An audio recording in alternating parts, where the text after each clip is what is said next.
Hey, welcome. I'm Uncle Dan. I'm your host for today's session on open interest.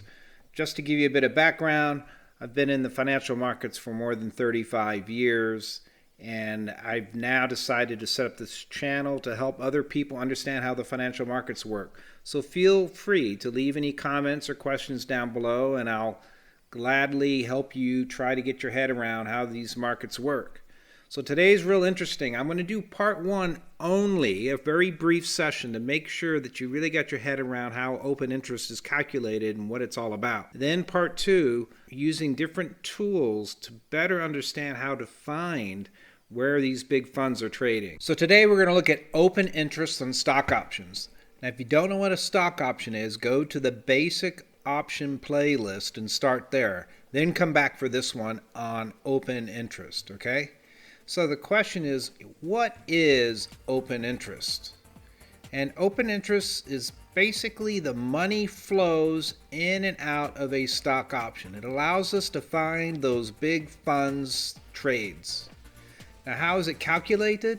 Well, buyers of calls betting on the stock going up may enter an open order to purchase call options. Sellers of calls who already own the stock might do an open order call, where they sell the call to earn premium before they buy the call. Both of these are open positions that get calculated into the daily open interest, and that's calculated each night after the close and published the next day. Now, what's open interest versus volume? Open interest is the result of all volume for the day, providing the net number of remaining trades still open, and it's reported the next day. Volume tracks today's open and closed trades in real time. So let's go to an example. Snap just issued a new 55 call strike today.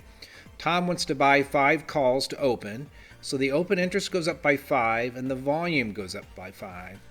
Now Sally, she owns 100 shares of Snap, and she wants to sell a covered call, which is going to be an open trade.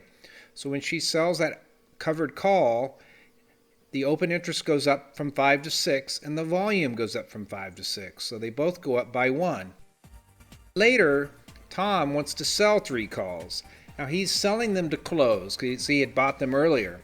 That's going to bring open interest down from 6 to 3, but the volume is going to go up, not down, because the volume records both open and closing trades in real time.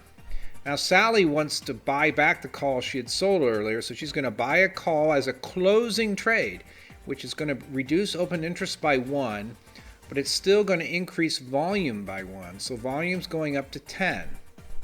Right? So there you have it. We now know how open interest is computed. We can now use this knowledge to invest. We are now masters of our universe. So watch part 2 for examples on how we can use open interest to identify these big funds trades.